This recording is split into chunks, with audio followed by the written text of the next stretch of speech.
अर्थसंकल्प चर्चा सुहास बाबर. धन्यवाद अध्यक्ष महोदय.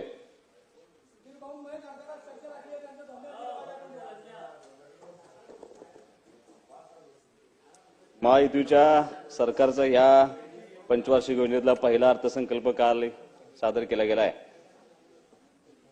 आणि काल सादर झालेल्या या अर्थसंकल्पासाठी मी आदरणीय अर्थमंत्री आदरणीय अजितदादा पवार, आदरणीय मुख्यमंत्री देवेंद्र फडणवीस साहेब, आमचे नेते आदरणीय एकनाथ शिंदे साहेब या सर्वांचं मनापासून या ठिकाणी मी अभिनंदन करतो. आणि अर्थसंकल्प सादर झाल्यानंतर ह्या अर्थसंकल्पावरती चर्चा करत असताना आज सकाळपासून सभागृहाच्या दोन्ही बाजूच्या सन्मान्य सदस्यांची मतं त्या ठिकाणी ऐकून घेण्याचा आणि जाणून घेण्याचा प्रयत्न करत होतो. आणि मग हे सदस्यांची मतं जाणून घेत असताना ज्यांना ज्या पद्धतीने इनपुट्स मिळाले, ज्यांनी ज्या पद्धतीनं काही लोकांनी अर्थसंकल्प वाचला असेल, काही लोकांना त्यांच्या पीएनी त्या ठिकाणी प्रिंट्स दिल्या असतील आणि त्या पद्धतीने प्रत्येकानं अर्थसंकल्पाकडे बघण्याचा दृष्टिकोन त्या ठिकाणी ठेवण्याचा प्रयत्न केलाय. अध्यक्ष महोदय, मी पहिल्यांदा या सरकारच्या मनापासून या ठिकाणी अर्थमंत्र्यांचं अभिनंदन व्यक्त करेन.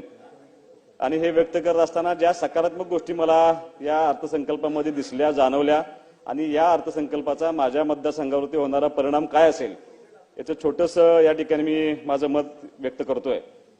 अध्यक्ष महोदय, महाराष्ट्रामध्ये ज्या पद्धतीनं भिवंडी, मालेगाव, इचलकरंजी या शहरांना खूप मोठं टेक्स्टाईल युनिटची एक परंपरा आहे, त्याच पद्धतीनं माझ्या मतदारसंघामध्ये विटा हे माझं सर्वात मोठं शहर आहे आणि या शहराला मोठ्या प्रमाणावरती टेक्स्टाईल व्यवसायाचं खूप मोठं त्या ठिकाणी युनिट्स त्या ठिकाणी आहेत आणि आमचा पारंपरिक व्यवसाय हा टेक्स्टाईलचा व्यवसाय आहे. मी राज्य शासनाचा मनापासून या ठिकाणी आभार मानून गेले अनेक वर्ष हा व्यवसाय थोड्याशा अडचणीच्या काळामध्ये जात होता, परंतु या अर्थसंकल्पामध्ये आदरणीय अर्थमंत्र्यांनी या राज्यामध्ये महाराष्ट्र टेक्निकल टेक्स्टाईल मिशनची घोषणा काल त्या ठिकाणी केलेली आहे आणि या निश्चितपणे या मिशनच्या माध्यमातून माझ्या शहरातील या टेक्स्टाईल उद्योगाला काही नवी संजीवनी देता येते का, यासाठी निश्चितपणे हा अर्थसंकल्प त्या ठिकाणी मला पूरक ठरतोय असं या ठिकाणी दिसतंय. अध्यक्ष महोदय, उद्योग विभागाच्या वतीने मी आदरणीय मुख्यमंत्री आणि आदरणीय उद्योग मंत्र्यांचं अभिनंदन पण करेन. या दोघांनी आदरणीय मुख्यमंत्र्यांनी उद्योगमंत्र्यांनी दावोसमध्ये जी जागतिक आर्थिक परिषद झाली त्याच्यामध्ये जवळपास 63 कंपन्यांच्या बरोबर सामंजस्य करार झाले आणि 15 लाख कोटीची गुंतवणूक ह्या राज्यामध्ये त्या ठिकाणी येते.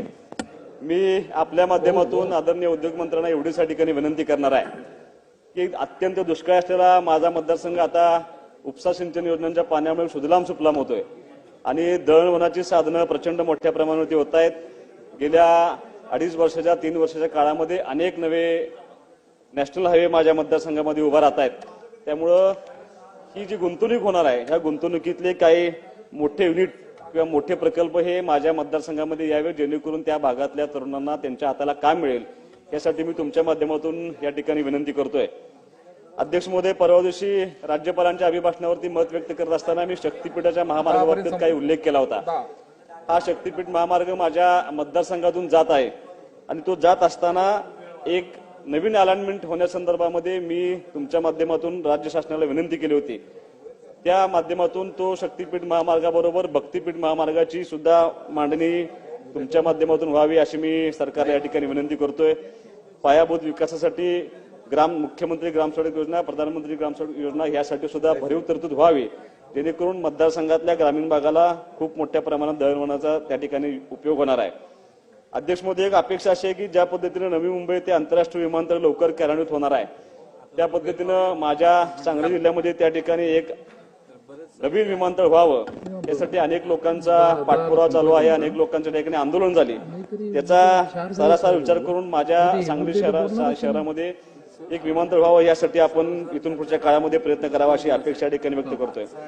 अध्यक्ष महोदय, एक महत्वाची घोषणा अर्थसंकल्पामध्ये केली गेलेली आहे. शेतीमध्ये आता कृत्रिम बुद्धिमत्तेचा AI टेक्नॉलॉजीचा वापर त्या ठिकाणी करण्याचा निर्णय आपण घेतला.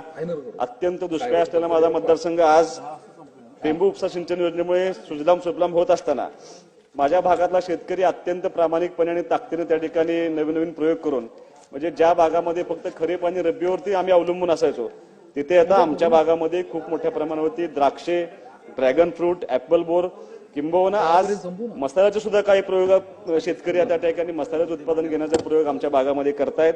मी अध्यक्ष महोदय थोड्याच वेळ त्या ठिकाणी बोलतोय. माझ्या मतदारसंघामध्ये पळशी हे गाव आहे, ज्याच्यामध्ये अत्यंत चांगल्या पद्धतीचे एक्सपोर्ट क्वालिटी द्राक्षे त्या ठिकाणी तयार होतात. आटपाडीमध्ये डाळिंबाचं खूप मोठं उत्पादन आणि सगळ्या भाग हे एक्सपोर्ट करणाऱ्या सगळ्या माझ्या बागा असतील आणि ह्याच्यामध्ये निर्यातक्षम द्राक्ष आणि डाळिंब बनत असल्यामुळं माझा तालुका हा या शासनाला निश्चितपणे परकीय चलन मिळवून देणारा त्या ठिकाणी मतदारसंघ आहे. अध्यक्ष महोदय, या अर्थसंकल्पामध्ये धनगर समाजासाठी, आदिवासी समाजासाठी अनेक योजनांची तरतूद त्या ठिकाणी करण्यात आलेली आहे. माझ्या मतदारसंघामध्ये माझे धनगर बांधव खूप मोठ्या प्रमाणावरती त्या ठिकाणी राहतात.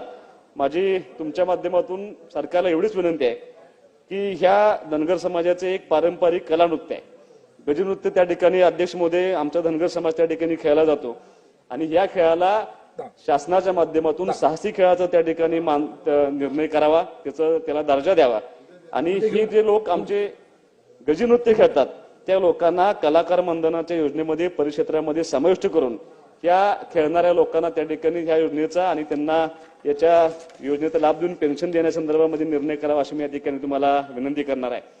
अध्यक्ष महोदय, या बजेटमध्ये माझ्या जिल्ह्यातील म्हैसा या योजनेला सौर ऊर्जा करण्याचा निर्णय घेतलाय. आशिया खंडातली सगळ्यात मोठी उपसा सिंचन योजना टेंबू उपसा सिंचन योजना आहे. ही म्हैसाळ योजना ज्यावेळेला सौर ऊर्जेवरती चालेल त्याचं सक्सेस स्टोरी घेऊन ही टेंबू उपसा सिंचन योजना सुद्धा भविष्यामध्ये सौर ऊर्जेवरती चालू करावी, त्यासाठी मी तुमच्या माध्यमातून सरकारला या ठिकाणी मी विनंती करतोय. अध्यक्ष महोदय, जलयुक्त शिवार ही आदरणीय मुख्यमंत्र्यांची ड्रीम प्रोजेक्ट आहे. मी मागच्या टर्म मध्ये करत असताना आमच्या मतदारसंघामध्ये प्रचंड काम ह्या जलयुक्त शिवारच्या माध्यमातून झाले. ही योजना पुन्हा एकदा तुम्ही या बजेटमध्ये समाविष्ट केलेली आहे.